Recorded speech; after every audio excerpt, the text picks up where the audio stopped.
Welcome to Origin Stories. I'm RD. I'm Parrot. We're telling stories behind the digital art revolution Each week we interview top artists. and live stream with the community. Let's go. Today is tomorrow's origin story. What's up, guys? How's it going, Parrot? I feel like it's been a long time since we've done this. I know. Well, it's at least been 2 weeks. It's at least been 2 weeks because we both got to Miami, travel, craziness all over the place, and realized, all right, this is the first time, right? The first time. Have we missed a live stream before? Not together. When New York. When I flew to New York, I think. True. Okay, fair. That was the day of the Artifex New York premiere. Well, how fitting that it should be another on-site, crazy. Exactly. We still did record 30 seconds of footage from Miami, so it wasn't all like lost. midnight. So that was good. That was good, man. Yeah. How you doing, man? Good. It's a bit of a new era in NFTs. It's the NFTs aren't dead, but everyone still is walking this forward in a little bit more of a relaxed manner, which is nice to see. Mm-hmm. It's nice to see some perspectives start to, if they're not fully shifted, they're undergoing that shift. Speaking of shift, congrats to Fuck Render at Sotheby's today. Along with many others, along with who else? Mad Dog and Xcopy and Pac and on and on and on. Congrats to everybody. Did their auctions close or did they go up today? Closed. Perfect. Closed. Okay. Yep. Today was the wrap. So today we saw the CryptoPunk go for 11.8 mil. Crazy. We saw Fred ended his auction, I think, at 107K. Xcopy went for, I think, 380K. Beautiful. Pac in the 300 to 400K range, I believe. Yeah. So just some, NFTs aren't dead. That headline. Can we go into that? Can we launch Sure. that? Let's dive right in. It's amazing this day and age, and this is not unique to NFTs. So it's not like people just pile onto NFTs. This is just in news in general, and like this day and age of social media, and how quickly something can get out there, and how much content people are looking for. But man, that article gets written, that everything gets framed around the outlier of all outlier days. It's the largest project in crypto art history, which is CryptoPunks. Their parent company, Larva Labs, releases their follow. Everyone knows this, but just to recap, Meebits, right? Yeah. The volume traded that day was crazy. And then the article compares everything to that day. And it's like, oh, look at this day when all this happened. Now it's dead because this happens over 90% down or whatever. It's crazy that an article can be founded on that kind of a comparison. And then it gets picked up. I think today I saw it was on Coinbase, and it just like keeps percolating out there. Like this comprehensive study broke down why NFTs are dead. It's like, really? All right, I guess that's where we're at. You've discovered how modern day journalism works. So yeah. So anyway, it's fun to talk about though. Yeah. I don't even know the website that first published that. I mean, I saw it, but I've never heard of them before. Yeah, and that's how it goes, right? Yeah, and then that becomes a source for the next article. Yeah. It slowly creeps its way out through the community. Yeah.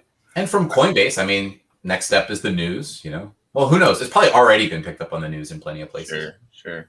It's the headline. It's the headline some people want. Oh, yeah, for sure. There's a lot of people who want NFTs dead, I think.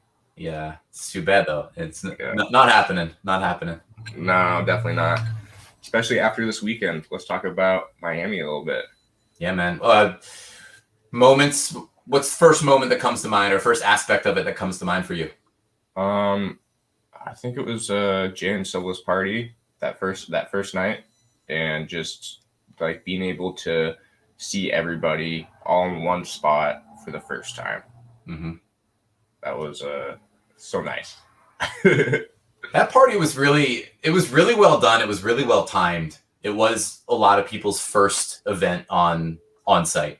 Yep. A lot of people didn't necessarily go to the Bitcoin conference, just kind of hung out everywhere else, which seemed to be the place to be, in my opinion. Guilty.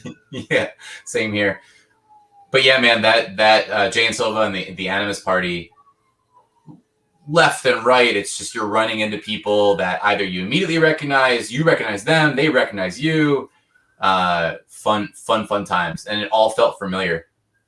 It did, yeah. It just felt like I was stepping like into Twitter in a physical area almost. Yeah. Or Discord or whatever. Yeah, exactly. Do you have any? I mean, it's always tough to do this because there's a million people that we probably would want to shout out, but any random encounters stick in your mind as it was particularly fun to see somebody for one reason or another. Yeah, everybody. It was awesome to meet Tommy Wilson. Yeah. He was, I think, the first person after Jay and Silva that I saw at that party. So that was great. NFT Girl was super, super fun to kick it with. Jay and Silva is like the sweetest dude ever, by the way. So nice. Agree. So nice. Him and his wife. Yeah, illustrator. Legend of a dude. Drawing blanks, but literally everyone I hung out with, I had a positive experience, I think. Yeah. The NFT Now crew, I appreciate those guys. Of course. Like Matt Medved, we had already developed a rapport with in New York and had been able to have this in real life kind of encounter before. But then, all the other guys, Alejandro and Sam, they're doing really solid stuff. So it was nice to lead off there. That felt like the lead off for me. That was even before Animus. Yeah. Okay. And for you too. You were there, right? Because me and Fuel went over there to do something. Yeah. Yeah. And eat sushi with them. Yeah, I feel like those are just like the homies, man. Like such a good crew, and they do podcasts too. So I feel like brothers in the NFT podcast realm with them. For real. By the way, Slashiro, hello. What's going on? Welcome. It's a good relaxed vibe in here today. I think we needed this one. I was thinking like we're gonna do guests this week, and I think this is the right move. It feels like the right move. Oh yeah, I'm still tired, bro. Honestly, I hear that from so many people. Still recovering. It's like the last 2 nights, I just got like 3 hours of sleep each night. I'd be up late doing stuff, talking to people, and then wake up and I don't know, jet lag and all that combined. Yeah. For the last day, we ended up at you. I mean, you extended it into the night. I pulled the ripcord on that last night. I couldn't hack it. I think I got back to the hotel room like 10:30 that night. Yeah. But we all ended up at that barbecue, and it was funny. Just sitting. Actually, it was just before you got there, but a bunch of us were in a circle, just sitting in lawn chairs, and we had this moment where everyone just kind of sat back in their lawn chair and like slunk down a little bit. And it felt like we were all about to take a nap, like we were in kindergarten and it was nap time. And everyone was like, chill for about a half hour here. Yeah, that's nice. Much needed moments like that. Much needed. David Lisser here. Evening, fellas. Well, evening here anyway. Getting to be about the evening here, although Parrot's still got, late lunchtime over there? Bro, I just woke up. Don't say that. Nice. You got a whole day ahead of you. Exactly. What else, man? What else are you focused on right now? So we got in the NFT space at large, we got the big auction houses just closed their next volleys into the space. So Christie's closed 2 weeks ago. Sotheby's closed today. What else are you looking at? Oh man, I've just been helping Fio out with a bunch of his stuff, which is not quite public enough to say on a podcast yet. But if you're in the know, you might be in the know. Just dropping secrets here. Just dancing around secrets. I think everyone will know Monday what I'm talking about. So just a long weekend away. Very exciting. 4 days away. Yeah. So that. Going to New York in like 2 weeks from now for about 2 weeks, which will be really fun. I'll see you. Jan will be in town. Fibo will be there. Matt Medved, all the New York buddies. That'll be a fun round too. Besides that, I've been working on music a lot lately, just as like it feels like a no pressure way to create right now. Like like maybe a year ago it was the opposite, where I felt a lot of pressure making music, and not pressure making art. And now it's different where I'm like, if I'm making art, my brain automatically goes like, should I mint this? Should this be for this project? Should I do it more like this? Blah, blah, blah. And now music's that kind of free creative realm for me. So I've been doing a lot of that lately just to, still exercise my creativity without entrapping too much of a business mindset into it, which I think is a healthy balance.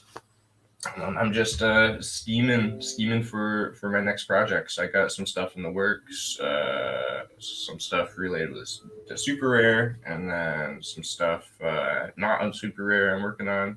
Mm-hmm. And so I got like 3 projects I've been chipping away at right now. That's fun. Yeah. What you said is so important too. Like, no matter what, whether like whatever you're creating, right? Because that's resonating even with me. Like, building something or doing something else, like spending even a small percentage of time on something that you can relax into as opposed to grind into. Yeah. It's a big deal. It's such a big deal. Yeah. Especially after the last 6 months where I've just felt like I've been grinding harder than I've ever grinded in my life. Yeah. I was talking to, actually, spoiler alert, next Origin Stories is going to be Robbie Trevino back for his official Origin Story. Nice. Cool. Friend of Origin Story has been on live stream before with us, but now his official time to go and get deep. But, he even talked about, he came in at peak, like 2 weeks before the world blew up. And he phrased it really well. It was like, every day you booked the couple hours of sleep and got up, and it was a stretch and it was a runaround, but like everyone was happy to do it all together all at once because it just seemed like the thing to do. If you shut down, if you stayed 4 hours off of Twitter, feel like missed everything and had to go get re-immersed and jump in again. It's healthy that that's not the case anymore all the way. I think so. Yeah. I forgot what tweet I saw or who tweeted it. Maybe I forget his name. The guy who does Axie Infinity. Shiny, Axie King. No, not him. The actual guy who like. Axie Infinity. Got it. Jay something. Who's that guy? I feel like Shiny is where it's at when it comes. Yeah, that guy said something like, "There's moments in life where you have to not sleep and just work. These are one of those moments." I was like, "Yeah, it is." Yeah, Odious up in here. What's going on? I miss you, buddy.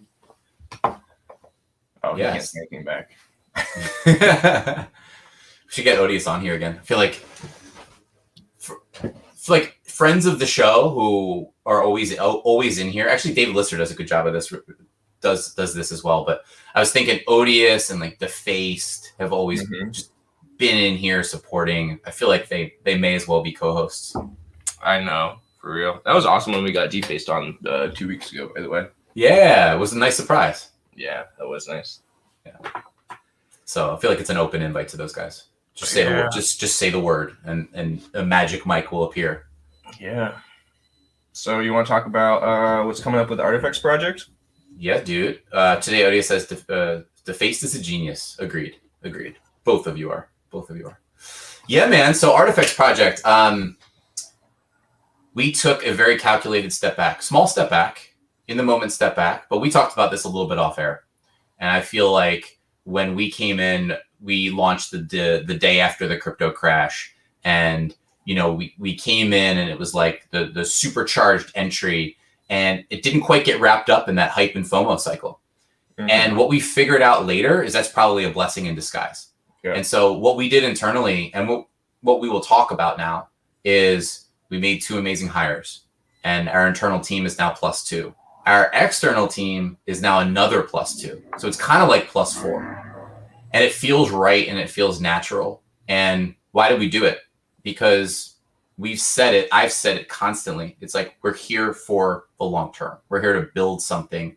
We're here to push boundaries and to move things forward. And so just every action should follow that compass. Every action should follow that end goal. And so this was a necessary step for us. We call it like the step back to take 2 forward.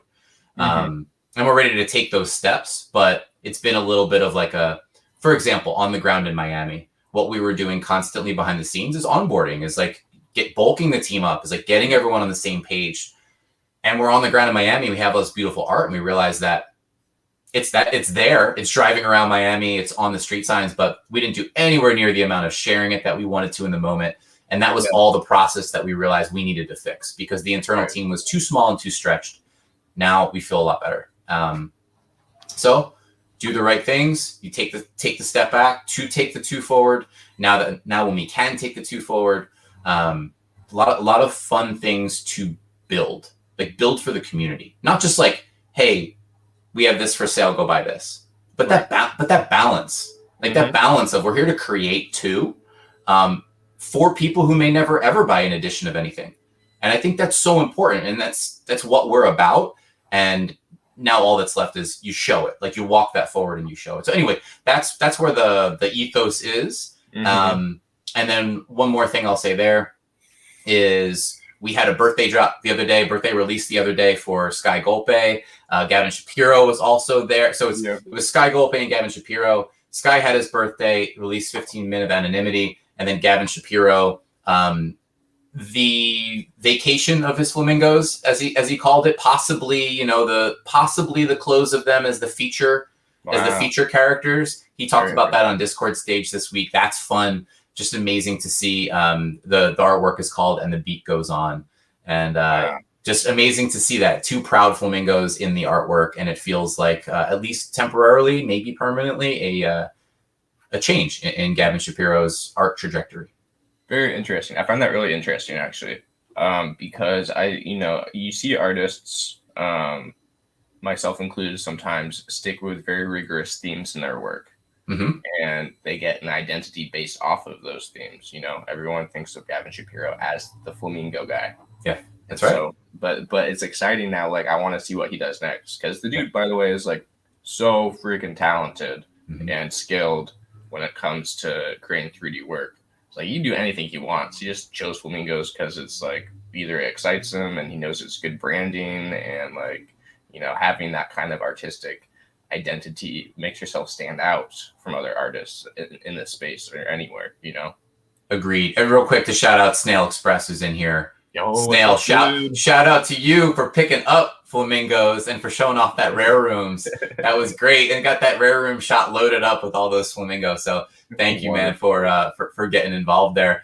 Gavin Shapiro, to me, might be, and I'm sure we can come up with some other examples in different ways, but he might be the most unexpected juxtaposition of like 2 really incredible traits that usually are not, in my opinion, are usually not found so boldly together. And one of those is like rigorous mathematical precision. Yep. Right. Like the cleanest loops, everything so spot on over here, and then over here can make you laugh from your belly. Like, right. Just this incredible joy and humor. And to me, I don't often find, you may find one of those traits subtly and the other boldly. I can't think of many others who go bold. Like, to me, it screams both of those traits, and he's always fascinated me for that reason. Yeah, that's a good point to bring up, I think. Yeah, because it's so serious in the technical side of it, and then so just like joyous and like not serious in like the content of it in the best way possible. It does have that juxtaposition. Yeah. We got shout outs here. J Ram, oh snap, I actually caught one of these live. Welcome to the live party. David Lister, stepping outside of the hype FOMO cycle is totally important. As you say, it demonstrates integrity and longevity, man. Thank you for saying that. It hurts in the moment, and I think maybe that's what a lot of people are going through. Maybe, I'll speculate, but I certainly felt it, because when you do get caught up in that compressed cycle, it becomes what you know. And then as soon as something doesn't fall into that bucket, it's like, wait, why? Why not? What's going on? But it's happening over and over and over again now. And I think it's just this understanding that, yeah, we were in this incredibly unique place and time. And that stuff will start to be more the exception than the rule. Yeah. And so the rule is, that sustained build. How can we put day over day, week over week, month over month to not burn out and to actually be here for the long haul? Yeah. Yeah, so it's all about longevity, and I think, yeah, like we said, it's a blessing in disguise because there's a chance now to build something that actually matters. Mhm. It's easy to get swayed in that compressed cycle where it's just FOMO and all this stuff and all these people flipping and trading it, and as soon as that cycle goes away, those people go away. Mhm. And if you start off without those people, then I think it's a healthier build throughout the whole thing. Yeah, agreed. And it just unlocks. Um, you talked earlier about pursuing something or focusing on something that, like the music aspect for you, Mm-hmm. right? That felt free in this particular moment. That's so important too, even within a project or even within whatever, kind of throw the shackles off and just be able to focus on it the way you want to focus on it without maybe those pressures that, even if you don't realize it, caving to in certain small ways. Yeah. David says, good to hear you talk about how that can hurt. I think a lot of artists are dealing with that shift in pace right now. I think the space will be better for it. I agree. Dude, Yeah, if I man. could live in a perpetual bull run and just like sell every piece of art that I like shit out every day forever, great. but it's not a healthy way to live. And we need these times to reflect on what's important, what benefits the community, back to what we were doing before the big bull run. What adds value? How can we build? How can we do this thing together? By the way, do you hear yard work outside? I don't know if that's coming through on my mic or not. All right, good. No. Mike's holding. All right, the mic's holding it down. That's good. That's a good point. One thing that we're doing, speaking of like the community build stuff, I guess I could say here, Artiflex is something that we're doing. And now you might remember, Parrot, I think you remember this. Remember I was talking about the health and wellness stuff? Yeah. Back a little while ago. It's something that it's my past career. It's like something that's important to me. It's something that I'm excited to contribute in like various small ways to the community. Finally decided to do something about that, like bring that forth officially. I've been looking for ways to do it that were not commercial. Like there's no long game goal of like the health and wellness side, like doing something with that's monetary. It's just something I think is important. Right. So to David's point, he actually tripped off this in my mind now. We want to have a space to talk about physical and mental long game and longevity. So that's if someone's feeling something, that they have a channel that they can come in and say that, and or that they can come in and get a tangible tool, like a little 5-minute breathing exercise, a little 5-minute meditative session kind of thing. Like that's stuff that we will be rolling out like micro step by micro step. We're not going to formalize it, make it this incredible, this incredibly broad program, but we're going to create a channel for it, give some support, and do at least something small weekly to put tools in people's hands who may be feeling that sort of way, because it's real and it can hurt. And sometimes it happens subconsciously largely. And it's like, what's going on? Why am I feeling the way I'm feeling? And, just being able to talk that stuff out, I think is important. I think that is important, and is much needed in a digital space where everyone's on their phones and computers all day. Mm-hmm. Yeah, it's true. It's true, man.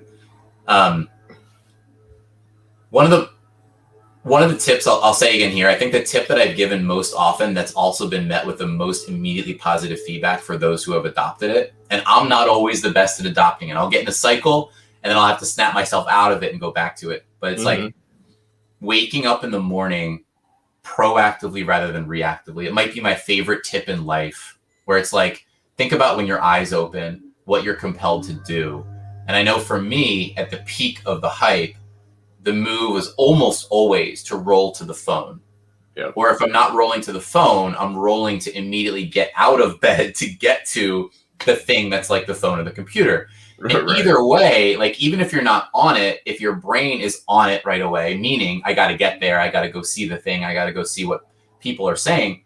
And whether you're opening Twitter or Discord or email or anything, it's washing over you. And you become like, you get batted around. You might have some amazing stuff that hit you. Maybe like a bid hit you. Maybe someone shouted you out and it's like incredibly exciting. Maybe you received like a negative comment or not the thing you were looking for. And then it's like shattering. But either way, you're getting batted around. Right. by the stuff that's coming in. 2 minutes of proactivity, a minute of proactivity, 5 minutes of proactivity. That just means like taking a conscious breath to say like, wait a second, just going to chill here for a sec. Yeah. Maybe pick up like a pen and paper. I mean, that's like, maybe that's a stretch, but like essentially just starting the day on your own terms for a minute, it helps so much. So. I was practicing that for a little while, but I think lately I've just been grabbing my phone as soon as I wake up, honestly. There is a difference though. When I grab my phone, it's almost like I grab it before I'm even fully conscious and awake, Yeah. Just like awake. Oh, here's my phone. I'm like, with my eyes all blurry, like looking through like my tweets and shit, Yeah. And but yeah, when I've done it before and like woken up and then just I'm like, all right, I'm awake now. Take some deep breaths. Do like a scan of my body, my mind. Yeah. How am I feeling today? Like blah blah blah blah blah. Start your day off on the right foot. Yep. Exactly. Real quick to double back here, we got some questions. I love it. People are coming in hot today. I think that's Cole over there. Love it. Would definitely come in handy. What's up, Cole? Actually, we'll go back to J Ram's question because it's a good question. It's about the project, but we can go back to that. Let's stay on the morning routine just because that's the topic of the moment. Scott Barrero says, hey guys, what does proactivity in the morning usually mean to you? What's a good morning routine? I mean, I think you can go a lot of different ways with it. I think if you're really going for it, like if you're really trying to overhaul, that could actually be a walk outside. Or if you're like, it depends where you are on the fitness scale. Like it could be a walk outside. And if you like really enjoy working out or something, it could be an outright workout or like a yoga session or like a meditation session or something along those lines. I think if you're really trying to go for proactive, you do that first. It's pretty revolutionary. And again, I'm not always the best at it, but whenever I'm in that rhythm, even just breathing fresh air, just that little simple act, killer first thing in the morning. That's scary to me. Scary? Seems like so much to do right as you wake up. But if you just like, but what if you frame it as like a leisurely walk to the door, whatever's out, like sit down on the stoop or a chair, like take a casual stroll around. That's all I'm talking about. I'm not even talking about like get the running shoes on, That's go out. Scary, yeah. Take the morning mug of coffee out there. Yeah. But that's all in. I'm telling you, like Scott, the minimum that will still get the job done in the moment, it really will make a difference, as silly as it sounds, is like if you could just say, if your instinct is to roll for the phone or to reach for the phone or have the mind click into that right away, if all you did was give like the Heisman Trophy stiff arm, like stiff arm it and just lay back and breathe once, like one good deep breath of like detachment, it still makes a difference. It's like setting a new pattern or a new mental habit. Yeah, that sounds great. I need to change my morning routine up, honestly. I've just been very reactionary lately. Challenge, man. Always first thing. Yeah. It's good to think about it though and be like, oh yeah, there's another option out there. Yeah. Origin Stories challenge. Yeah. Today, Odious says, my phone lives my life for me. So Odious's phone wakes up and reaches for him. There we go. Or maybe actually his phone doesn't sleep, probably. So it just... It wakes him up, though. Yep. All right, back to J Ram here. Do you guys have any ideas on how you can make it clear to collectors that you are creating a project for the long term? Maybe specific rewards or any thoughts on this? This is a really interesting question. I'm happy to be as transparent as possible. I think it's a mixture of rewards and a well thought out and clear build. So the two things that we've been going back and forth, like it's one thing to know something in your brain, and it's another thing to tell the story in a clear stepped out manner. Right. And what we were finding when our team was small and when we were a bit stretched is that we were finding certain pieces of information, and this was conveyed in conversations behind the scenes, like you ask for feedback and you just constantly look to get better. Certain information was making it here, but not here. Other information was making it there, but not there. And in your mind, in your heart, you're like, oh, this is the best thing ever. You know, like this is the greatest thing ever. Of course, it's awesome, but it's not enough. Like in every single place that you decide to be, whether again, that's Twitter, whether that's Discord, whether that's Instagram, like wherever you decide to be, a clear story should be present, or it should be, or you go here, you know, or it's just like, hey, here's not where you get the story, but if you're interested in the story, you go here. Clarity. And so it's a bit of a midterm process, like cleaning that up everywhere so that no matter where anyone is, it's just like super, super clear. The reward stuff, so important. But my personal opinion is going too far down rewards road can be really detrimental to the long term. Because that's a vicious cycle in place where the reward becomes the value, right, even more than what the core of the whole thing is. If it's constantly just thinking like, what's the next reward? What is this leading to? What is this connecting to?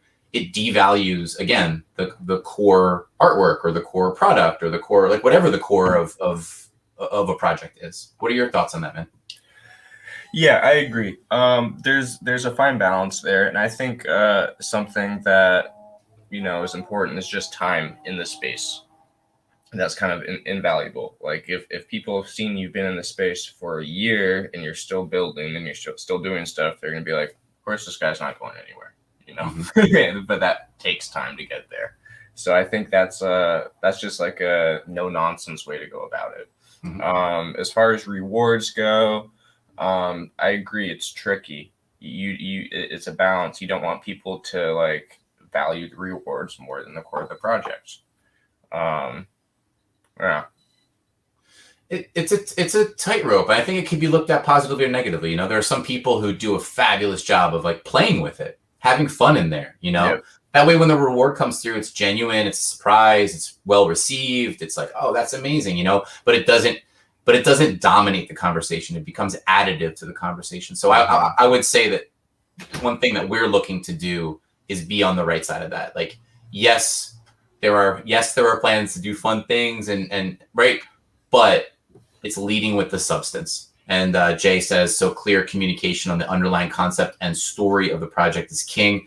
Absolutely. I personally think without that, all is lost. Because without that, then the rewards do naturally take precedence, because then they become the substance in the story, right? As opposed to the heart, the soul of what the thing is. So yeah, I would say our goal, start there and build outward. Yeah. And if you're doing a larger scale project, I think having a clear roadmap in place at the launch of it that people can see is important as well. Like, off the top of my head for the Board Yacht Ape Club thing, like when I went and minted those from their website, they said, this is the roadmap. If we sell out, then we're going to do this next. And then after we have this many owners out there, then we're going to do this and you get access to this. So people could get into it knowing what to expect in the future. And I think they do add certain elements, of spontaneity in there, of like some cool benefits and rewards that weren't in the roadmap, which is cool.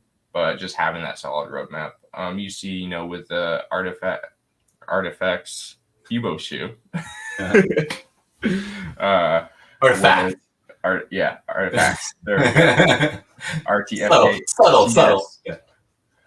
Fubo shoe, where you buy that NFT and you're still getting rewards to this day. You get the shoes, you get the ledger, I think it was the Fubo brand ledger. You get some airdropped NFTs. I saw them tie-dyeing some shirts the other day. And, in my opinion, that might be leaning a little bit too much on the reward side of it, but it still creates value and it creates that story and it creates that longevity. And I don't think anyone doubts that they're not in it for the long term when they're doing stuff like that. Yeah, I agree with that. Yeah, there's a lot associated with those shoes, huh? For sure. I've lost track at this point. Like in my wallet the other day, I'm like, oh, there's this and there's this charm and there's this other thing, and yeah. You got a lot of shoes. How many shoes did you get? I have 4 pairs of shoes. Okay. It's not that many. I had more for some reason. No. I think you know what I had though? I had a lot of Fubo drips. Okay, yep. And I think someone back in the day was like, dude, you have like 10 pairs of shoes. I'm like, no, 4 pairs of shoes, a lot of FIWO drips. Yeah. That's it. I like what those guys are doing. Me too. Yeah. Me too. Well, yeah. They're doing some cool stuff. The punk shoes too, those look really tight. Mm-hmm. Yeah, they do. I think that's a cool project people can look at and learn some stuff from. You know, they small team of dudes. Like, I don't know how many people are on their team, maybe 4 off the top of my head, main people doing it. And then they got their hands on so many projects where FIWO shoes, you got the OG punks, and they like came into the punks in a respective way to where the punk holders were excited about it. And I think that might be hard to do. If it's easy to mess that up, I think. I agree. Yeah.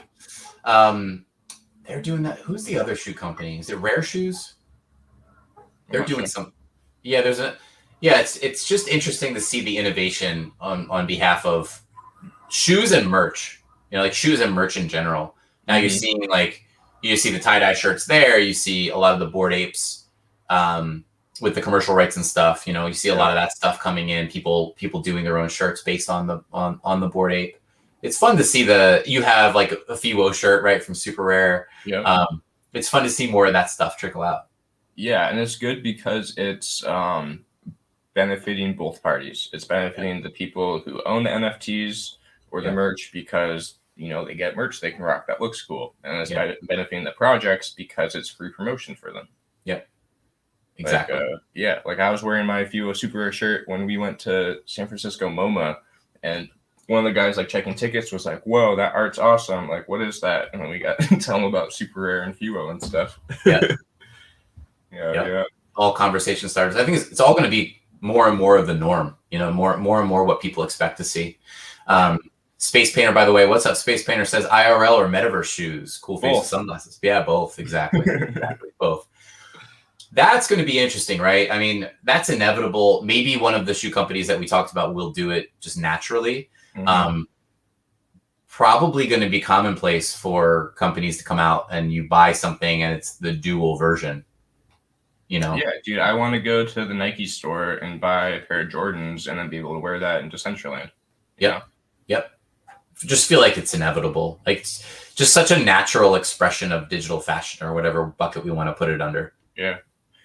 I mean, like, think about especially like during this pandemic, like besides like getting on a webcam, I was just wearing like pajamas and a bathrobe all day. And so like, but now that like, when I go to Miami, I'm like thinking about outfits and like, dressing up a little bit. And there's going to be a spot in the metaverse to where like I can be here in my bathrobe and pajamas, but dress up nice in the metaverse. And you see that a little bit with Decentraland already, but it's coming. And I think profile pictures on Twitter and stuff with the Bored Apes and the CryptoPunks, that's in a way the same thing. It's like it's an outfit that you like present that says something about you. For sure. It's so fun to think that it will go in many of the ways that we expect it to go, and there's still going to be so many twists and turns and surprises to what, if there will, in my opinion, there will be a metaverse that's the equivalent of, I don't know, when the iPhone came out, where it was like mind blowing of, oh my gosh, I didn't know this was a thing. How did we get here? There will be a metaverse that comes out and just shakes us as to what actually happens there, how it's structured, what it allows for, what it connects to. That's coming. It's coming. I don't know when, but it's coming. Exactly. We can't know when because it's going to blow our minds. Yeah. People working on that right now as we speak, though. No question about that. Space Painter's probably got something up his sleeve.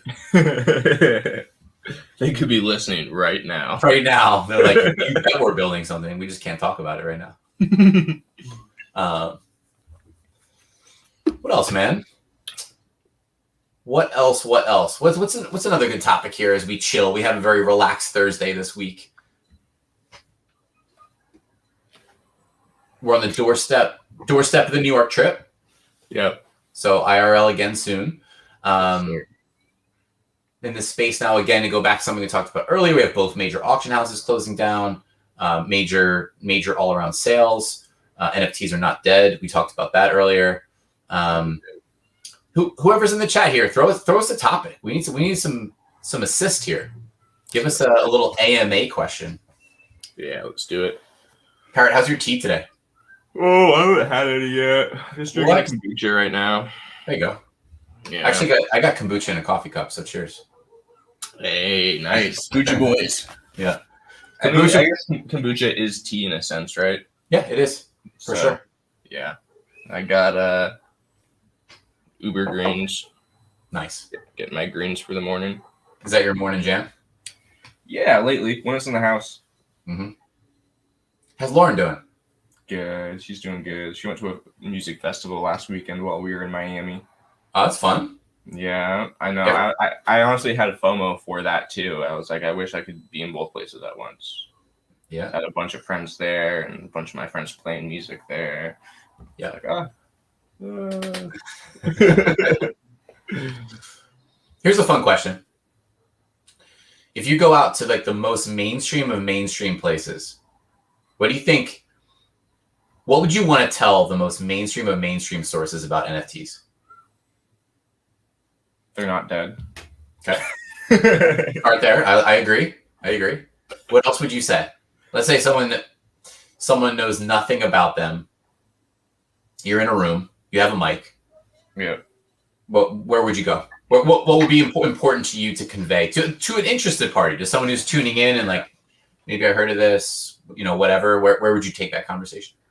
I'd just probably talk about how it's the future of digital ownership, and then break into what digital ownership entails, and about how there's plenty of things, that we do every day in life that owning it in a digital space would make sense. Whether that's, rights to social media profiles, whether that's rights to, it's like property ownership in the digital space. It could work in video games. Can work with art, obviously. That's where my heart and focus is. But I just talk about digital ownership and how much that will be important in 10 years from now. Smart. I like that angle. Jay Ram says, selfish question. How would you go about minting pricing if you were new in the space? Is it a good idea to keep prices low on one of one to build momentum?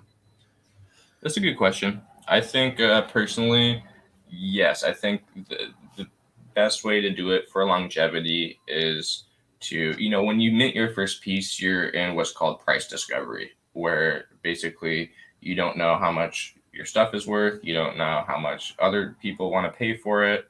And it's this dance with the collectors of like, okay, like what can someone pay for this? So I think, websites like Foundation, where they have a 24-hour timer, that could be helpful to those situations. You set a reserve price of whatever, and then if other people say I would pay more for that, then they have a chance to. But I think building momentum, selling the next piece for a little bit more and a little bit more each time is probably the healthiest way to do that.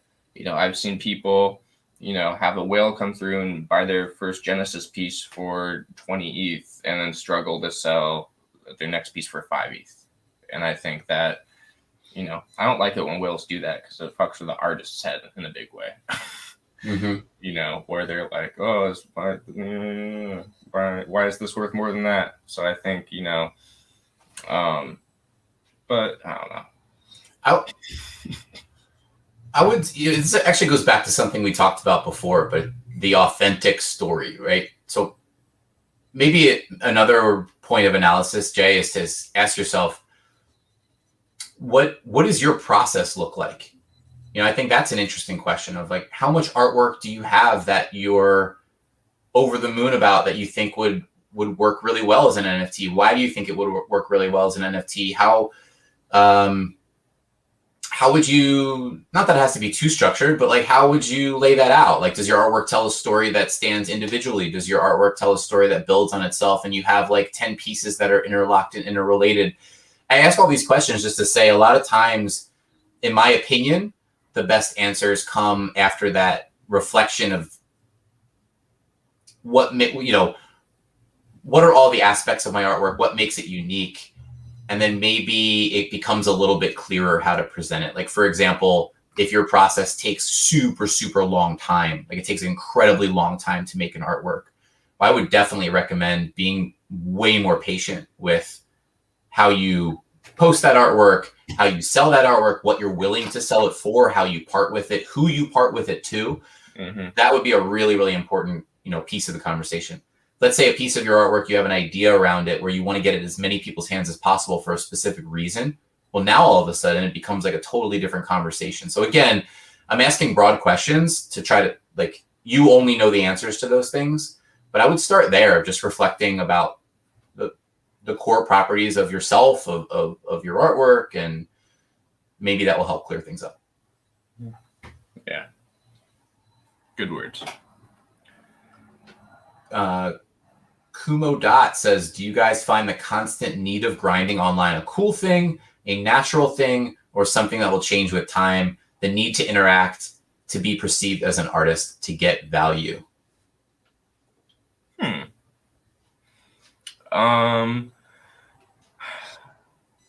It's kind of a natural thing for me to do. I get excited by doing that. It comes naturally to me. I like creating art, but I also really like being able to network on social media and make connections and make friends, and use a platform to build momentum. Let's see. All the time. Yeah, I mean, do whatever comes naturally to you, I think. There's ways to self-promote and create a story without shilling, for example. There's ways to, you can schedule tweets ahead of time if you want, just to start conversations. I think it's less about like grinding and, less about grinding and more about interacting, I'd say, with the right people, like creating friendships or, adding value to conversations, I think will get you a lot farther than self-promoting. Yeah. What's up, DeFace? By the way, DeFace made it. He's here. What's going on? We were talking about you earlier, DeFace, with Odious. Parrot, here's what I realized. Maybe this is helpful to the conversation.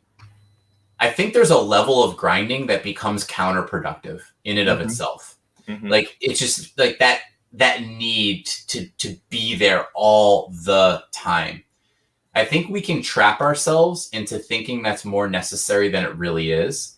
I think it becomes more important that when you're around, that you have something you want to say, that you know where you want to go to engage. Maybe you know who you want to engage with. Maybe you even leave yourself exploratory time. But what I found personally is, like, there's so many, let's say, fringe hours where truthfully not a lot gets done, and it's so, like, it's all occupying the same stress or grind region that anything else would. And so it's like pulling back a lot of that stuff can make you so much better across the board, like more well-rested, less of that grinding mentality, free up a piece of your creativity. So I would just say, be aware that I think we can all fall into a trap that we have to do more, and then we fall off a cliff somewhere.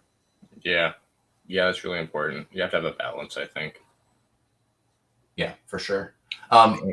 He says, I know huge artists that are really antisocial, not in a negative way. They're a good person in real life. Maybe NFT isn't for them. Yeah, maybe not. I don't know. There's exceptions to that rule on social media. There's people who don't post that much at all, but they have a platform somehow, some way, and they're still able to do stuff. And we're so early in this space. I think it will evolve so much, and so many people are just entering it right now, which creates so much noise, which then creates the perception of, like, okay, I need to grind harder, I need to do more because there's so many more people out here doing the same thing. Yep. I think going back to the conversation of longevity in this space is important, and grinding all day and all night every week isn't necessarily the right way to do that. Yeah, man. Also, partnerships are a fun thing to consider. You may have a fabulous artist out there who is not interested in building a community. If it becomes necessary in the NFT space, or if it's perceived as necessary, like, collaborations matter. Storytellers matter. Like, who's it? Galbraith? He's like an amazing personality on Twitter. love everything. Like almost everything he tweets, I'm nodding along with him. But partnerships like with a storyteller to maybe join the power of artwork, and maybe someone who's less interested or willing to want to engage in social with someone who sees the amazingness of that artwork and wants to contribute to telling that story. That's something to consider as well. I don't think that's a bad thing at all. If it's a good fit, Vicioso Edgar, DJ Fathead dropped in to say hi, boys. It's been a while. Hope all is well. Keep making beautiful work. We appreciate you, man. I've always appreciated you. How do we save Nifty Gateway? Yes. Ooh. Complicated question. I got love for him still. For sure. Of course. I see them working hard to change their narrative a little bit in real time, I see them, creating, basically like if an artist comes to them that says, I want to do 10 open editions, they're going to say no. And they're going to say, we can't do that anymore. Yeah. They're going to say we can do, higher priced, smaller editions, because that's going to be what creates that longevity for them. And I think them, stepping in there a little bit more and saying no to all the crazy open editions, crazy drawings, and all that kind of stuff is a step in the right direction. Mm-hmm. It's gonna take time. Yeah, man. Sometimes a story that snowballs on itself, especially when you're talking about a community that's as big as that community is. Man, sometimes a snowball can be a bitch. Sometimes it can just keep rolling and pick up its own head of steam. And there certainly are some positive moves. Maybe there's some stuff like that you're noticing that maybe we notice as well that could still be improved. That's natural. I mean, it's going to take time one way or the other. It's going to take. Yeah. But we're going to have. Okay. I was going to say they're just in a tricky spot right now because they were the pinnacle of that hype FOMO cycle that we were talking about earlier, where, the largest conglomerate of the traders and flippers were spending money and collecting art on Nifty Gateway versus compared to Super Rare or any of the other, even collectibles, I think. So now they have to kind of walk themselves out of that situation and turn those people into long-term holders and long-term investors of the whole NFT space. And I think they're going to lose a lot of people doing that. But I think, they have to focus now on longevity, just like we've been talking about this whole time. Like, decouple themselves from that hype FOMO cycle as cleanly as possible and start creating more value in the space. And I think, too, it's something that I know that they were looking for. Analytics shouldn't dominate everything, but they are important. And I do think, in my opinion, I think one of the ways that it got unhinged there for a while was that, and I've said this many times before, but that price and edition counts together got pushed hard for a while. Yeah. Like it just kept kind of climbing, and all the hype and the FOMO was going.